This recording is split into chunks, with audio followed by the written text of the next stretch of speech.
예, 말씀 생각하겠습니다.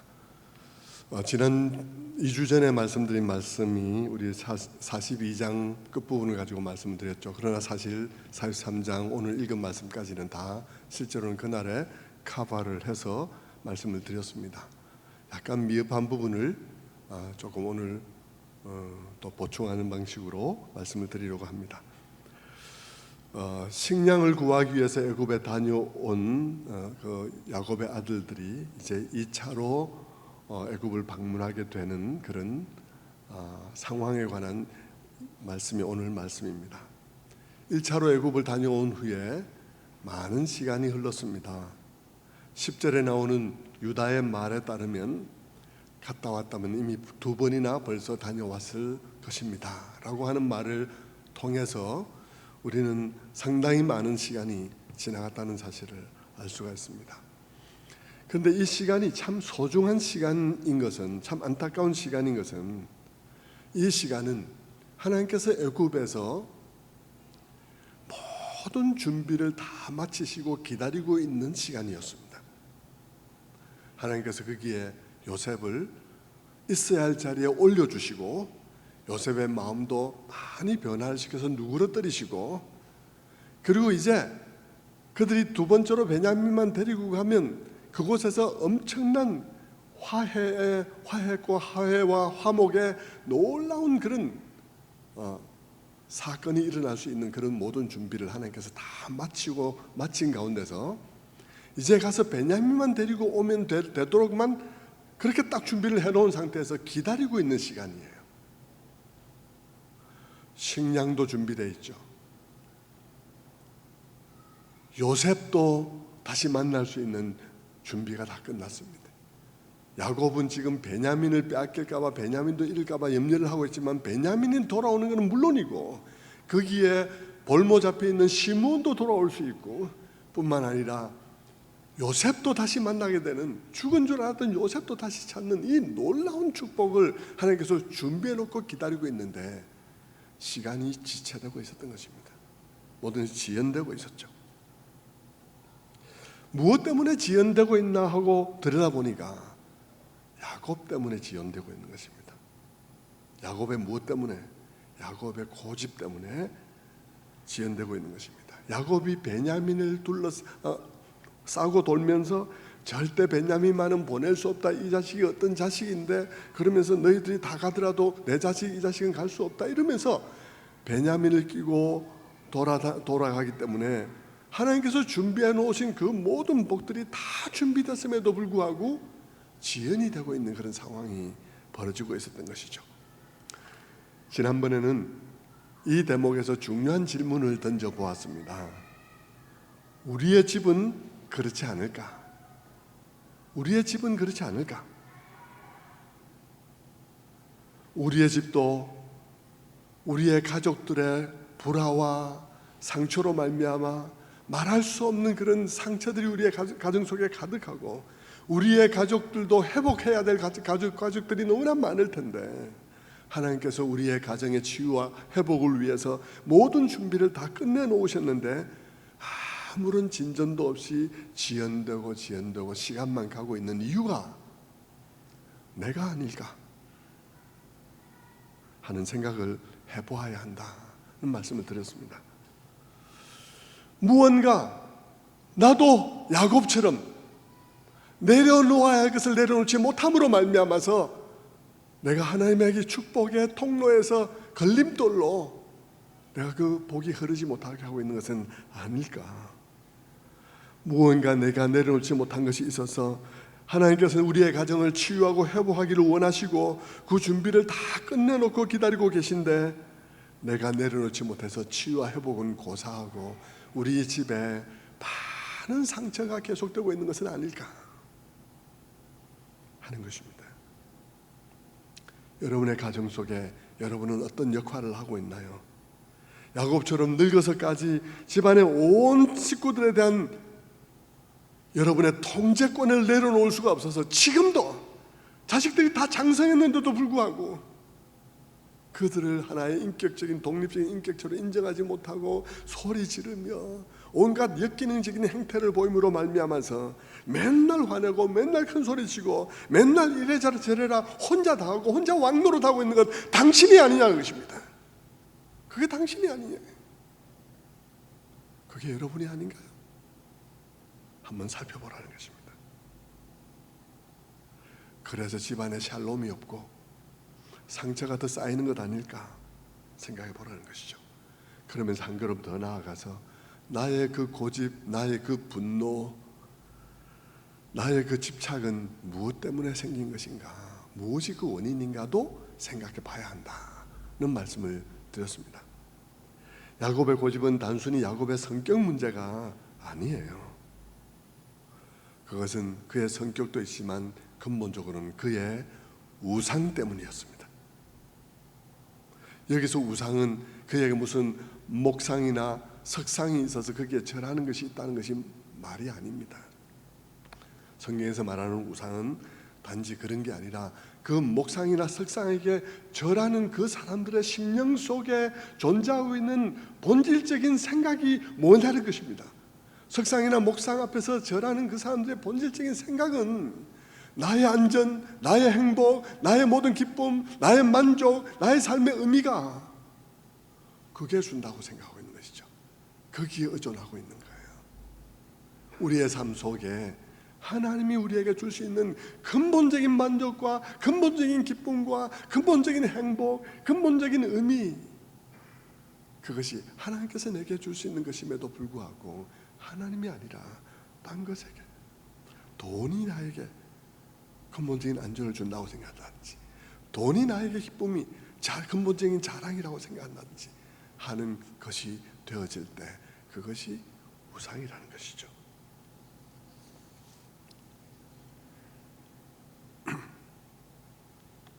아니면 나의 자존심, 아니면 나의 어떤 명예, 다른 사람들의 인정, 이런 것들이 나에게 최고의 삶의 의미가 될 수 있는 것입니다. 어떤 사람에게는 실제 그렇죠. 어떤 사람에게는 사람으로부터 받는 인정이 자기의 생명을 좌우할 만큼 중요한 사람들이 있습니다. 그럴 때 그 사람에게 그것은 우상이라는 것이죠.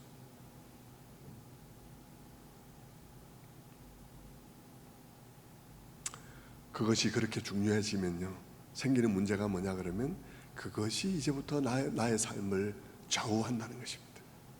그것이 나의 삶을 좌우해요. 나의 모든 결정, 나의 모든 감정, 나의 모든 분노, 나의 모든 불안이 거기서 시작하는 거예요.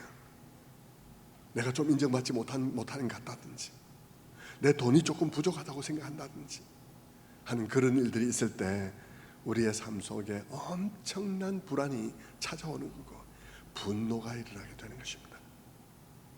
그 우상은 돈일 수도 있고요, 지위와 명예일 수도 있고, 그것은 나의 자존심일 수도 있고요, 한꺼풀 더 내려가면 내가 주변을 통제하고 싶어하는 통제에 대한 욕망일 수도 있고요, 또 사람들의 인정에 대한 욕구일 수도 있습니다.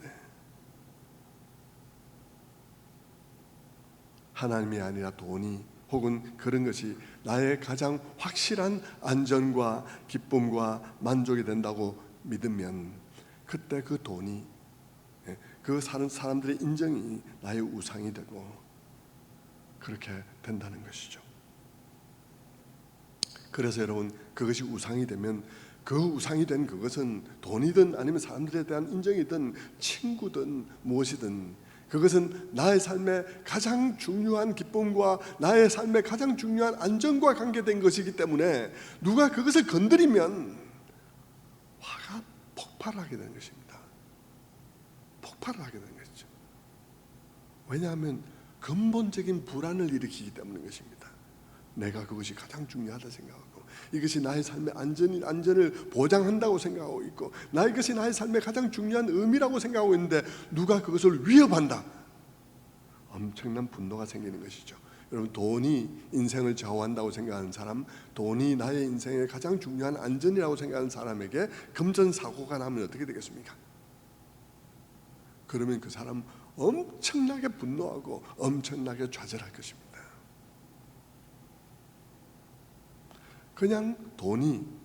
돈인 사람에게는 그렇게까지 큰 좌절이 오지 않을 거예요.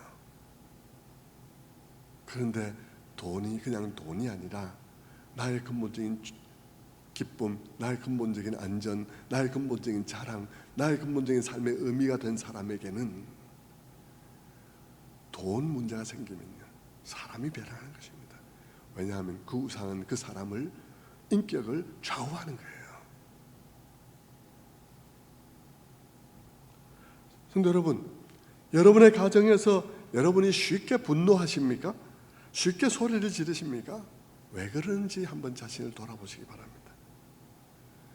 그것이 그 일이, 여러분을 소리 지르게 한 그 일이 여러분의 마음속에 무엇을 건드렸는지, 그것이 여러분의 마음속에 어떤 우상을 불안하게 했는지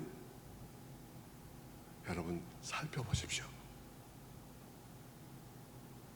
그리고 야곱에게 어머니로부터 일찍이 떨어져서 사랑하는 어머니를 못 만나게 된 것이 라헬에게서 그의 어머니를 발견하게 하고 그 어머니 라헬이 그에게 구원의 여인이 되어 그에게 기쁨과 만족과 모든 평안과 모든 것이 되어진 것처럼 여러분에게 있는 어떤 결핍이 여러분에게 무엇을 우상으로 만들었는지, 여러분의 분노의 순간 무엇이 여러분을 건드렸는지, 그것이 여러분의 무엇을 건드렸는지 한번 생각해 보시길 바랍니다. 야곱의 우상은 라헬이 남겨놓은 소생이었습니다. 그는 사랑하는 어머니와 원치 않은 이별을 한 이후에 외로워하다가 라헬을 만났죠. 라헬에게 무언가 어머니 닮은 무슨 모습이 있었을지 모릅니다. 그는 그래서 레아가 아닌 라헬에게 빠졌죠. 라헬은 그에게 구원의 여인이었습니다. 만족이요 기쁨이, 최고의 만족이요 최고의 기쁨이었습니다. 그런데 불행하게도 라헬은 일찍이 죽었습니다. 그의 마음은 라헬이 남겨놓은 소생들에게 마음이 기울어졌죠. 그 중에 요셉은 그의 생명이요 그의 기쁨이요 그의 만족이요 그의 삶의 의미 자체였습니다. 그런데 불행히도 어느 날 요셉은 심부름 보냈는데 돌아오지 않았습니다. 엄청난 충격이었죠. 그러나 그가 그럴 때 그 순간에 남아있었던 것은 이 베냐민이었습니다. 그래서 그는 베냐민에게 마음 전부를 쏟았습니다. 여러분, 야곱이 베냐민을 특별히 사랑하는 것은 아무런 잘못이 아닙니다. 여러분, 라헬이 베냐민을 낳다가 죽었으니까 여러분, 엄마 저 또 한번 못 먹어보고 죽은 그 아들 정말 애틋하게 여기는 것 아무 잘못이 아닙니다.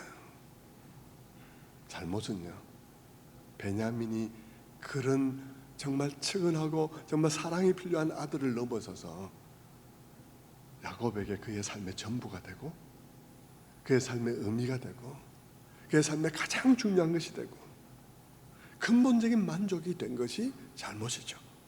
그래서 이 베냐민 하나의 생명이 다른 모든 식구들의 생명과 맞먹는 생명이 되었을 때 문제인 것입니다. 그의 모든 아들들이 어떻게 되든지 말든지, 그의 아들들의 부인들이 어떻게 되든지 말든지, 그의 아들들로 말미암은 손주들이 어떻게 되든지 말든지 베냐민만 있으면 된다라는 지경까지 되니까 문제인 것이죠. 그것은 우상이라는 것입니다. 그는 근본적인 만족과 근본적인 기쁨, 근본적인 평안을 베냐민에서 구하고 있었습니다. 그런데 그것은 하나님만 줄 수 있는 것이었던 것이죠. 하나님만 줄 수 있는 것을 베냐민에게서 구하니 그것이 잘못이요 베냐민이 우상이 된 것입니다. 여러분, 우상의 문제가 무엇이겠습니까? 무엇이었다고 했죠? 우상의 문제는 하나님이 아닌 것이 하나님 자리를 차지한 것입니다. 내 마음속에 하나님 아닌 것이 하나님 자리를 차지한 것이에요. 많은 것 중에 하나이면 되는 것이 하나님 자리를 차지한 것입니다. 그것이 원래 그 자리에 있으면 돼요. 원래 그 적절한 자리에 머물러 있으면 아무 문제가 없어요. 돈이 돈이면 됩니다. 아들이 아들이면 됩니다. 그런데 여러분, 많은 것 중에 하나인 그것이 하나님의 자리를 차지했을 때 문제가 되기 시작하는 것입니다. 무슨 문제가 생기는 것입니까? 최고가 아닌 것이 최고의 자리를 차지하니 최고가 아닌 것을 중심으로 중요한 것들이 다시 질서를 잡아야 되는 것이죠. 그 결과 어떤 결과가 오겠습니까? 질서가 무너지게 되는 것입니다. 많은 것 중에 하나이면 되는 것이 최고가 되었으니까 많은 다른 것들이 질서를 다시 자리를 잡게 되는 것이죠. 최고가 아닌 것이 최고로 중요한 것이 되면 어떻게 되겠습니까? 세상에는 그보다 중요한 것도 많은데 덜 중요한 그것이 가장 중요한 것이 되어버리면 어떻게 되겠습니까? 더 중요한 것들이 덜 중요한 것을 위해서 희생을 당하게 되는 것입니다. 더 중요한 것들이 덜 중요한 것을 위해서 희생당하는 일이 생기죠.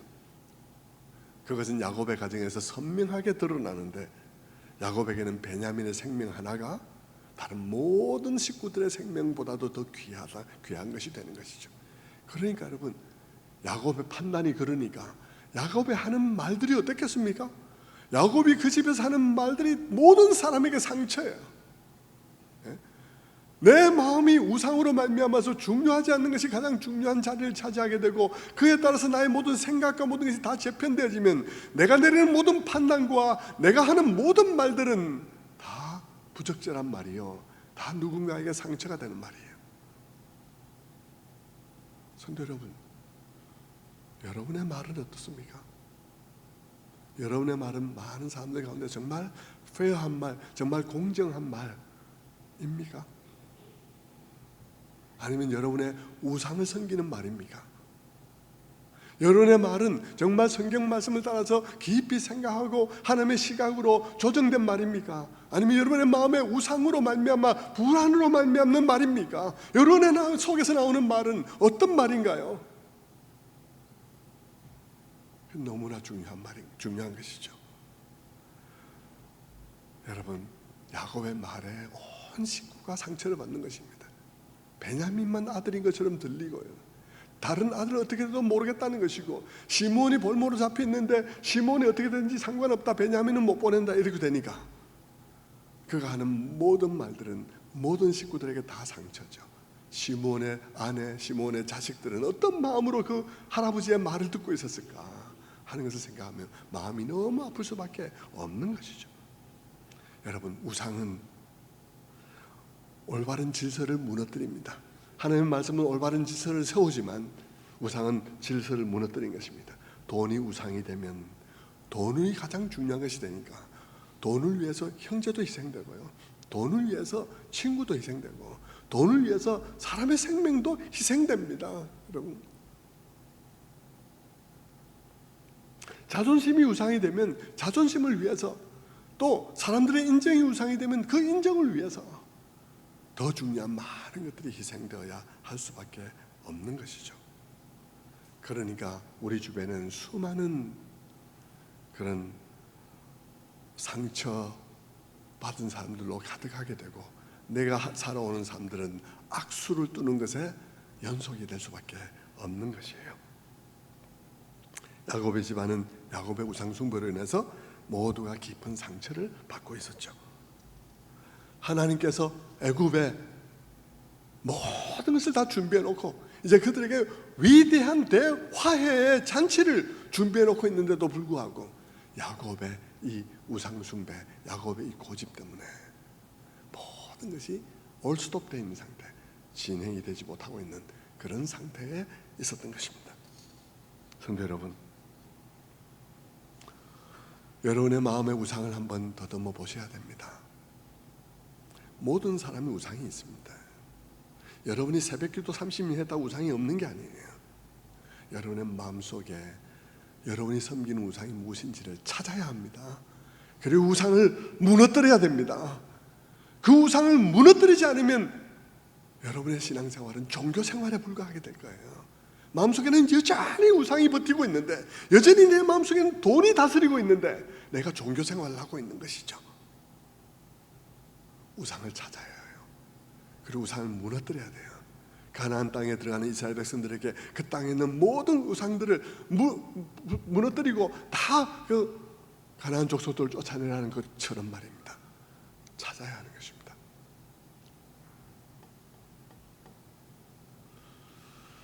성도 여러분, 성경이 이런 이야기를 지금 이 야곱의 이야기를 왜 하고 있겠습니까? 야곱의 가정 이야기를 통해서 우리에게 하고 있는 가장 근본적인 얘기는 뭘까요? 그 근본적인 이야기는 인간에게 어떤 희망이 있는가 하는 이야기를 하려고 하는 것입니다. 인간에게 있는 희망,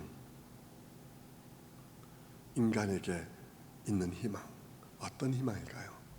인간에게 유일한 희망이 있는데 그 희망이 뭐냐 그러면 하나님이라는 것입니다. 하나님이 인간에게 유일한 희망이라는 것입니다. 그분은 아주 놀랍고 독특한 방식으로 우리들에게 희망되어 주시고 계시다는 이야기를 하려는 것입니다. 그래서 성경의 이 이야기들은 하나님에 대한 이야기를 하려는 거예요.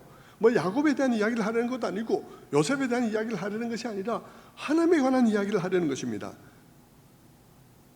왜 하나님에 관한 이야기를 이렇게 길게 얘기를 하냐 그러면, 안 그러면 마음대로 생각하니까, 안 그러면 하나님을 마음대로 생각하니까, 하나님을 올바로 묵상할 수 있는 재료들을 우리들에게 주는 것입니다.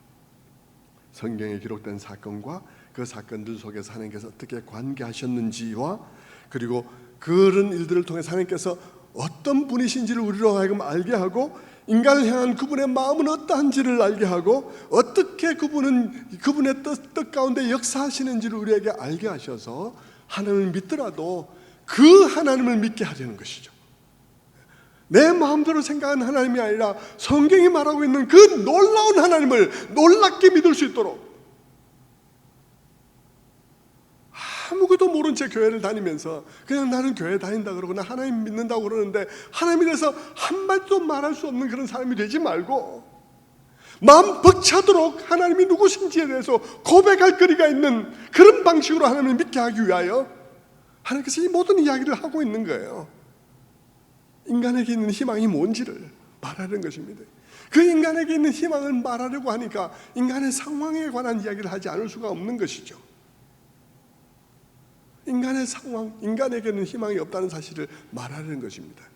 인간에게 얼마나 문제가 많은지, 얼마나 희망이 없는지, 인간의 문제들은 야곱의 가정에서 보다시피, 아브라함, 이삭, 야곱의 가정 대를 내려가면서 보다시피 시간이 지날수록 인간의 문제가 해결되기보다는 오히려 더 해결이 안 되고 더 복잡해지고 더 깊어지고 점점 더 해결할 수 없는 상황으로 말려 들어가는 이런 인간의 상황을 하나님께서 우리들에게 보여주는 것입니다.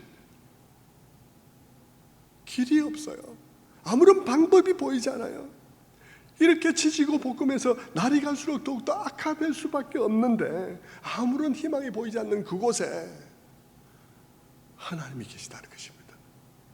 하나님이 계시더라는 것이죠. 그분이 인류의 희망이라는 것입니다. 그 이야기를 성경은 하고 싶은 거예요. 스스로의 해결이 안 되고 인간의 상황이란 그런 상황인데, 그런 가운데 그런 인간을 무한히 긍휼히 여기시면서 인간의 그런 절망의 굴레로부터 그들을 해방시키고 싶어 하시는 하나님이 계시더라. 그 얘기를 하고 싶은 것이죠. 그분이 아브라함의 하나님이요, 이삭의 하나님이요, 야곱의 하나님이더라는 것입니다. 그 하나님을 드러내기 위해서 인간의 상황을 계속 대비를 시키는 거예요. 인간들이 계속 어떻게 살아가고 있는지,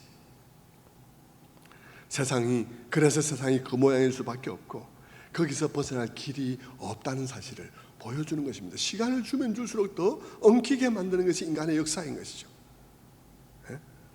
야곱의 집만 이렇게 했습니까? 여러분의 집은 어떻나요? 그런 것이죠. 그러면서 그런 가운데서 그분이 일하시는 방식이 어떻게 우리의 생각이나 우리의 기대와는 다른지를 보여주는 것입니다. 그래서 어떻게 우리의 생각이나 우리의 기대와는 다른지를 보여줌으로써 우리 마음대로 상상하고 믿는 것이 불가능하다는 사실을 보여주는 것입니다. 우리 마음대로 상상하고 하나님은 이래라고 생각하면서 지 마음대로 인간을 투사해가지고 인간 자신, 자기 자신을 투사해서 하나님은 이래 그러면서 그렇게 믿는, 하나님을 믿는 믿음은 정말 엉뚱하게 짝이 없는 믿음이란 사실을 가르쳐 주는 것이죠. 이 이야기 하나를 통해서 하나님은 우리가 우리 자신들의 심리를 투사해서 이해할 수 있는 하나님이 아니라 성경을 통해서, 성경을 따라 묵상해서 알아가야 될 하나님이란 사실을 말해주는 것입니다. 우리 마음대로 생각하는 게 있잖아요.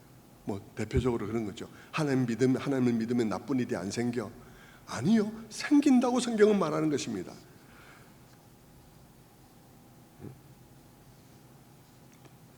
그러면서 그게 오히려 복이 될 수 있다고 말씀하시는 것이죠.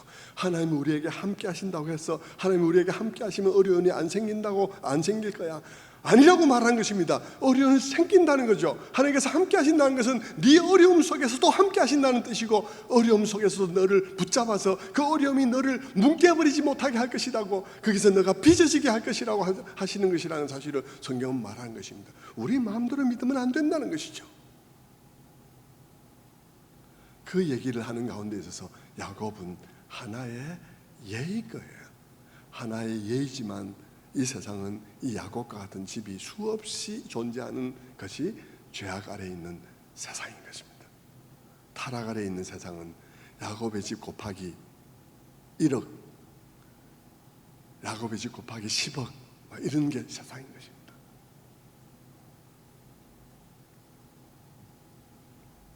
죄 아래에 있는 세상은 이렇게 배배 꼬인 야곱의 집과 같은 집들이, 수많은 집들이 존재하면서 자기들끼리도 또한 배배 꼬고 있는 것이 세상이니, 이 세상의 이러한 상황을 어떻게 푸냐는 것입니다. 누가 어떻게 이 세상의 이 문제를 풀 거냐고요. 풀 수 없습니다. 야곱의 가정은 오늘 우리들에게 무엇을 보여주었나 그러면, 지금 오늘 이 시점에 이르기까지 무엇을 보여주고 있냐 그러면요,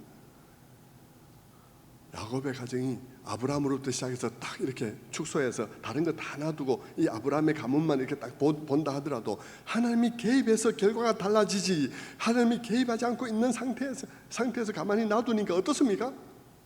엉망진창으로 내려가고, 대를 이어서 엉망진창으로 내려가고 있는 것이죠. 아버지의 죄를 아들에게 물려줘서 아들이 그 아버지의 죄를 받아가지고 자기 죄를 더해가지고 자식에게 또 내려주고, 그 자식이 받아서 그 자식들의 죄를 다 합쳐서 그 다음 죄에 또 내려주고, 이런 상황이잖아요.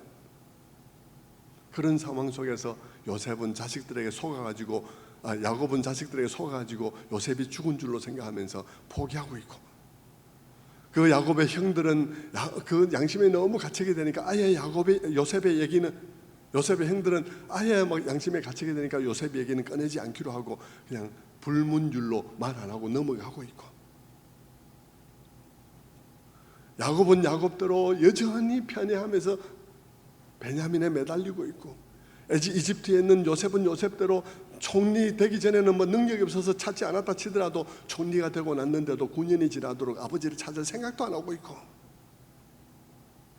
이 상황 무엇을 보여주나요? 인간의 상황은 헤어날 수 없는 방식으로 점점 더 악화되고 있는 가운데 있을 뿐만 아니라 이것을 해결하려는 노력도 없어요. 해결하려고 하지도 않아.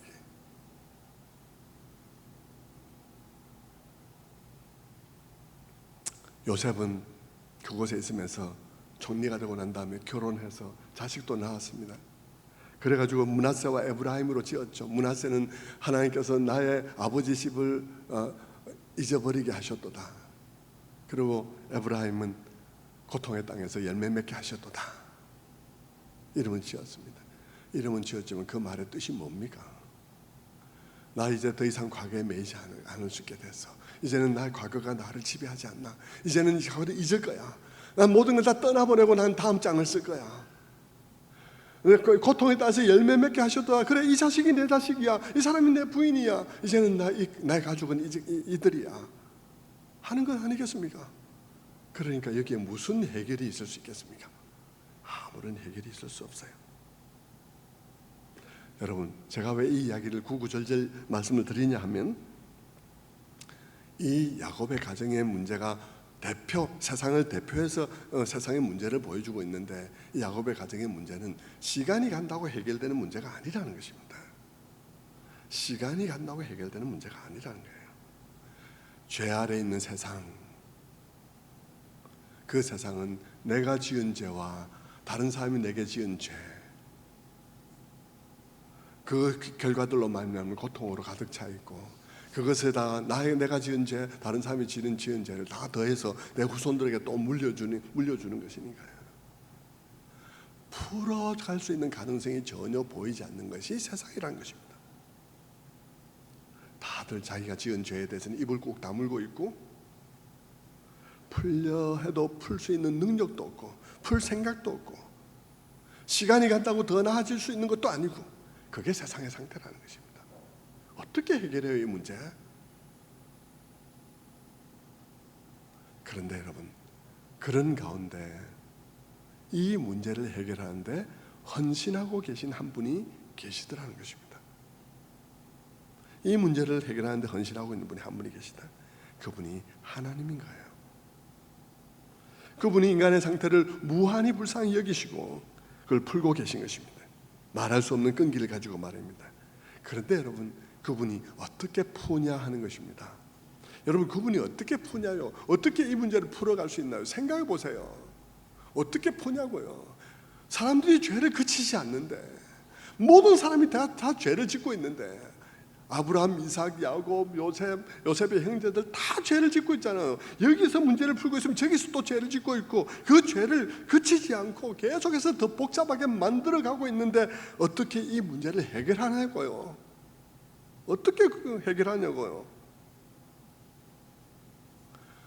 그 문제를 해결하려고 이 가문을 선택했는데, 이 가문도 이 모양인데 어떻게 해결하냐고요?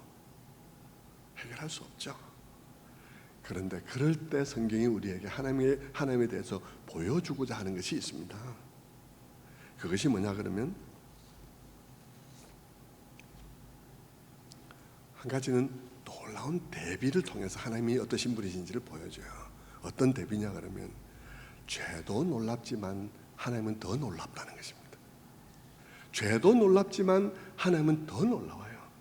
죄도 그치지 않지만 하나님의 신실하심은 더 그치지 않아. 죄도 끈질기지만 죄인을 향한 그분의 헌신은 더 끈질겨. 야곱의 집안의 범죄들도 말이 안 되지만 죄인들을 향한 하나님의 사랑은 더 말이 안 돼. 이해도 안 돼. 야곱의 집안의 죄가 그렇게 많아도 하나님의 사랑, 그들을 향한 하나님의 사랑은 더 말이 안 돼. 나중에 이스라엘 나라의 범죄가 그렇게 많아도 그들을 향한 하나님의 사랑은 더 말이 안 돼. 그것이 하나님의 헤세드라고 말씀을 드렸지 않습니까?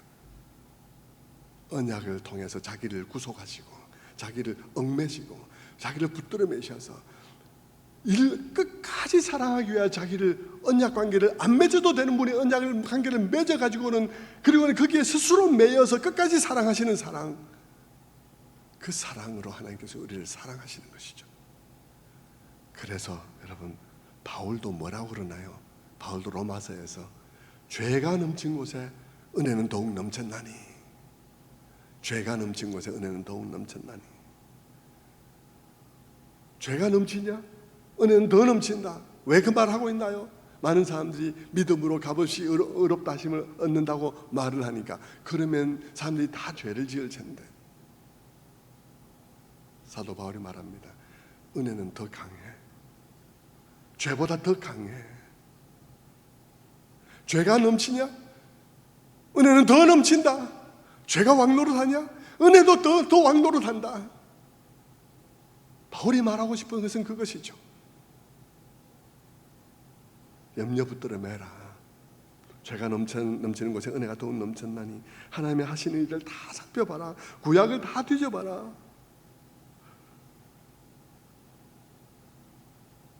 죄도 많고 인간에 대한 죄의 지배력도 너무나 강력하지만, 죄의 억압도 너무나 놀랍지만, 죄가 넘치는 곳에 은혜는 더욱더 넘치고 은혜의 그런 왕노릇은 더욱더 강력하다. 인간이 어쩔 수 없어 죄의 종이 되어 죄의 종노릇을 하지만 은혜는 그 모든 종노릇을 깨부수고 은혜의 왕노릇으로서 은혜가 왕이 되어서 그의 목적을 이룰 것이다. 바울은 그렇게 말하고 있는 것이죠.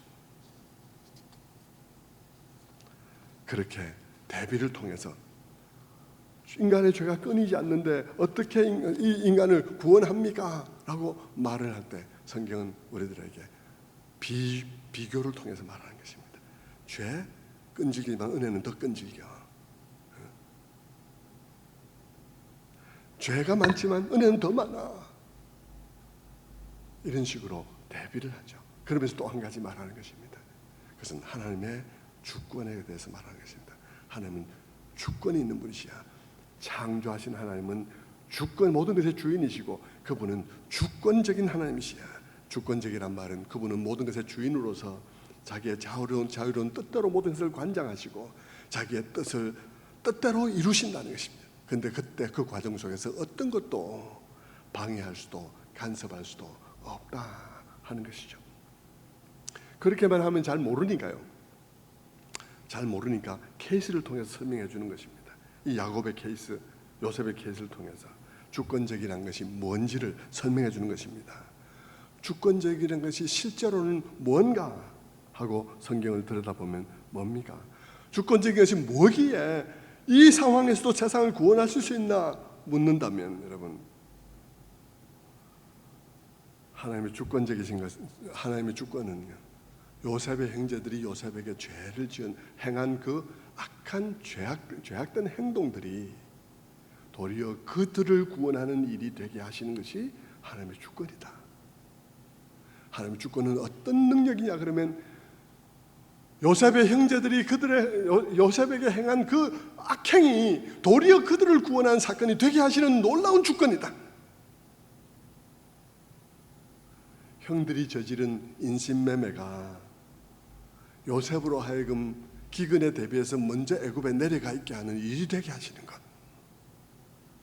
보디발의 아내가 얼토당토않게 쉬운 그런 누명으로 감옥에 갇히는 일이 왕이 부르면 갈 수 있도록 딱 그 자리에 포지션을 옮겨서 딱 그까지 기다리는 일이 된 것.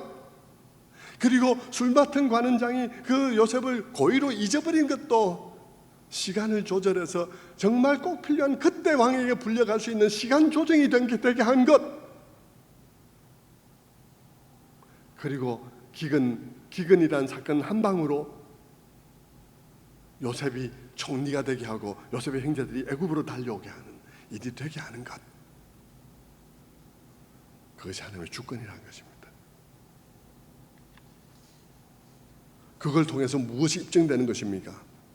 하나님이 왜 죄가 아무리 넘쳐도 우리를 구원할 수 있는지가 그것을 통해서 입증되는 것입니다. 왜요? 왜 하나님은 세상에서 죄가 넘치고 그의 택하신 가정에도 이렇게 죄가 그치지 않아도 우리를 여전히 구원할 수 있는 것입니까? 그 이유는 두 가지죠. 하나는 그분의 헤세드가 끝이 없고, 두 번째는 그분의 주권적이어서 죄를 그렇게 끊임없이 지으니까, 모든 사람이 죄를 지으니까 구원할 수 없을 것 같은데 그들이 저지른 악행이 그들을 구원하는 일이 되게 하실 수 있는 능력이라면, 아무리 많은 죄를 짓는 가운데서라도 사람들이 지은 죄가 그들을 구원하는 사건이 되게 하시는 능력의 하나님이시라면 우리를 구원하지 않겠습니까? 예? 요셉의 형제들이 지은 모든 죄가 요셉의 형제들 그들을 구원하는 사건이 되게 하시는 분이시라면 여러분, 세상의 죄가 그치지 않아도 우리를 구원하시는데 지장이 아무것도 없지 않겠습니까? 그 하나님을 보여주는 거예요. 그리고 그 하나님이 끝내 십자가에서 그 일을 이루시는 것을 보여주는 것입니다. 십자가가 뭡니까? 그를 찌른 자들이 그에게 구원받는 것입니다. 그를 거절한 자들이 그에게 구원받는 것입니다. 그를 찌른 그 사건이 인류를 구원하는 일이 되게 하신 사건이 바로 십자가인 것이죠.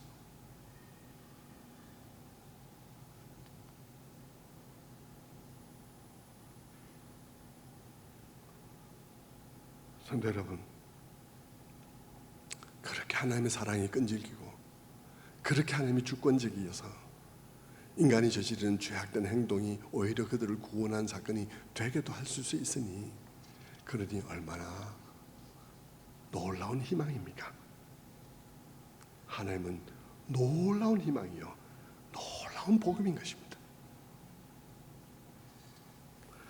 사도행전에서 성령께서 내리고 난 다음에 베드로가 설교를 하죠. 설교를 하면서 말합니다. 사도행전 2장 36절에 그런즉 이스라엘의 온 집은 확실히 알지니 너희가 십자가에 못 박은 이 예수를 하나님이 주와 그리스도가 되게 하셨느니라. 사도들의 메시지는 그것이 핵심. 너희들이 못 박은 그분이 너희들을 구원하는 메시아가 되었다는 것입니다. 그 얘기를 듣고 그 사람들은 너무나 가책이 되어서 형제들아 우리가 어찌할꼬 하고 회개하는 일이 일어났던 것이 바로 그 복음의 선포의 현장이었던 것이죠. 성도 여러분, 하나님께서는 이 야곱의 가정을 다시 조합해서 다시 모아서 거대한 믿음의 공동체의 초석이 되게 하시려 하십니다. 믿음의 공동체의 초석이요. 그런데 이 가정이 전혀 그럴 수 있는 준비가 안 돼 있잖아요. 믿음, 그들에게 믿음이 어디 있어요? 믿음이 없잖아요. 공동체, 그들이 하나됨이 어디 있습니까? 없잖아요. 콩가루잖아요. 그런데 하나님께서는 놀라운 주권적인 역사로서 이 사건, 모든 사건들을 다 엮어가지고 애굽에서 대화해의 대잔치를 열므로서 그들 모두가 하나님의 어떤 분이신지를 알게 하여 믿음을 가진 자들이 되게 하고, 그들 모두가 깨어진 그 모든 깨어진 것을 극복하고 하나 되게 함으로 공동체가 되게 함으로써 믿음의 공동체의 초석이 되게 하시는 놀라운 분이신 것입니다. 그런데 그것이 범죄를 통해서 이루어졌다는 것이 정말 놀라운 일인 것이죠. 성도 여러분, 말씀을 맺겠습니다.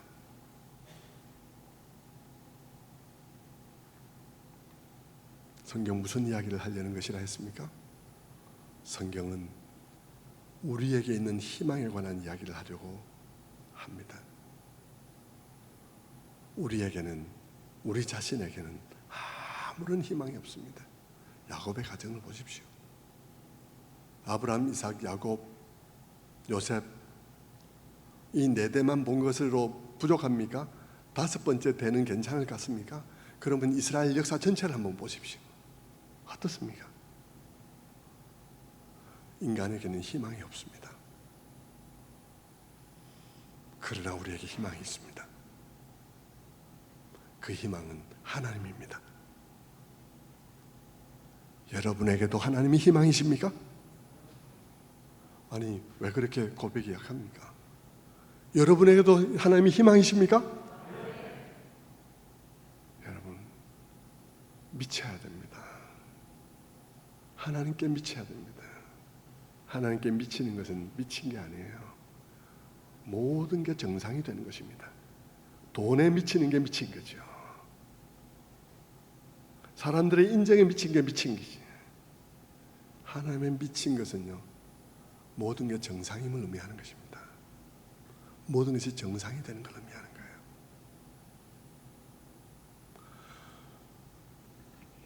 우리에게 있는 희망을 아시는 여러분 되시기를 바랍니다. 기도하시겠습니다. 하나님 아버지 감사합니다.